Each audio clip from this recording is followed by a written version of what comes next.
ವರ್ಷಗಳಿಂದ ಸಾರ್ವಜನಿಕವಾಗಿಯೇ ಪಕ್ಷದ ವೇದಿಕೆಯಲ್ಲಿ ವಿರೋಧ ಭಿನ್ನಾಭಿಪ್ರಾಯಗಳನ್ನು ವ್ಯಕ್ತಪಡಿಸುತ್ತಿದ್ದ ಜಿಲ್ಲೆಯ 2 ಘಟಾನುಘಟಿ ರಾಜಕಾರಣಿಗಳು ತಮ್ಮ ಭಿನ್ನಾಭಿಪ್ರಾಯ ಮರೆತು ಒಂದಾದರೆ ಎಂಬ ಪ್ರಶ್ನೆ ಕಾರ್ಯಕರ್ತರ ವಲಯದಲ್ಲಿ ಕೇಳಿಬರುತ್ತಿದೆ.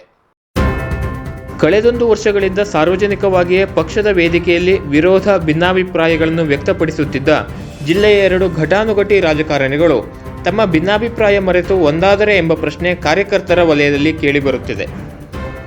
ಕಳೆದ ಸಂಸತ್ ಚುನಾವಣೆಯಲ್ಲಿ ಯಲ್ಲಾಪುರ ಶಾಸಕ ಬಿಜೆಪಿಯ ಶಿವರಾಮ್ ಹೆಬ್ಬಾರ್ ಪಕ್ಷ ವಿರೋಧಿ ನೀತಿಯನ್ನು ಅನುಸರಿಸಿದ್ದಾರೆ, ಕಾಂಗ್ರೆಸ್ ಪರ ಕೆಲಸ ಮಾಡಿದ್ದಾರೆ ಎನ್ನುವ ಆರೋಪ ನೇರವಾಗಿಯೇ ಬಿಜೆಪಿ ನಾಯಕರು ಮಾಡಿದ್ದರು.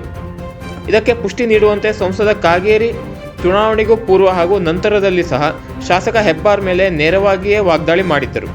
ಇದಕ್ಕೆ ಪ್ರತಿಯಾಗಿ ಶಾಸಕ ಹೆಬ್ಬಾರ್ ಸಹ ಸಂಸದ ಕಾಗೇರಿ ಮತ್ತು ಬಿಜೆಪಿ ನಾಯಕರ ಕುರಿತು ಖಾರವಾಗಿ ಮಾತನಾಡಿದ್ದರು.